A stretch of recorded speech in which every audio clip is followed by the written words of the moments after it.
It's a GOP lawsuit that seeks to reverse the ratio for rejecting a ballot, asking that every ballot envelope be reviewed by 3 officials, and if one of the reviewers says the signature doesn't match, the ballot would be rejected and sent through the cure process. So again, the people would still have an ability to cure if that was actually their ballot and they just signed it bizarrely or signed it kind of wrong or too fast and didn't match. They would still have the ability to go and cure their ballot in what they're expecting to be a very close races. So again, it wouldn't disenfranchise a vote, but it would. But what they're asking for is that they at least not just automatically count those, which is what happened in the general election. If they're successful in this, that will impact how votes are tabulated for this upcoming election, which is significant because, as you know, it was basically chaos in Georgia.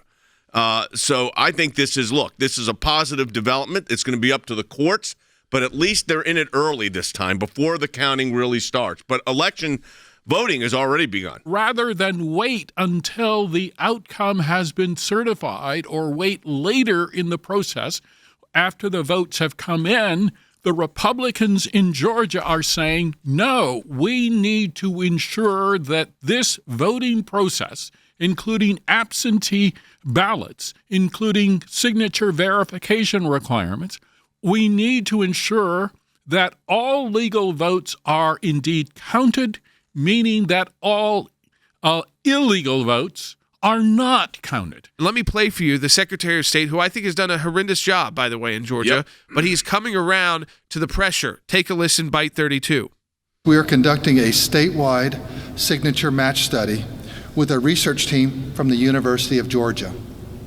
This team will work to restore faith in the process and put these rumors to bed once and for all. These do not impact the presidential election. These are for the Senate elections on January 5th.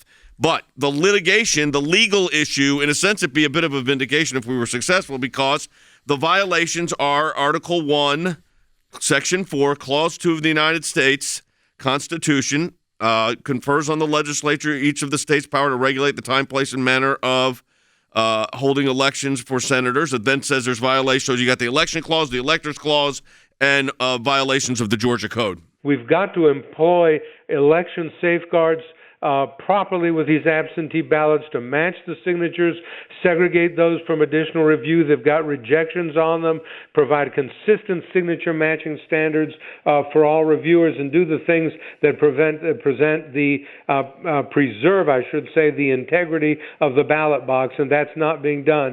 In my opinion right now, it's got to be done for this election, and it's most important that people do not feel that we have been disenfranchised because of a defective election on November 3rd, but that we get out and vote. They cite Bush versus Gore, having once granted the right to vote on equal terms, the state may not by later arbitrary and disparate treatment value one person's vote over that of another. That's Bush versus Gore. Basically, they're going to do a test of the signatures, but not just in Fulton County or 1 or 2 counties, throughout the state, and he's not going to conduct it, thankfully, through his office. He's going to have statisticians from the University of Georgia, signature experts, writing experts, like forensic professors, people like that, come in and do these random samplings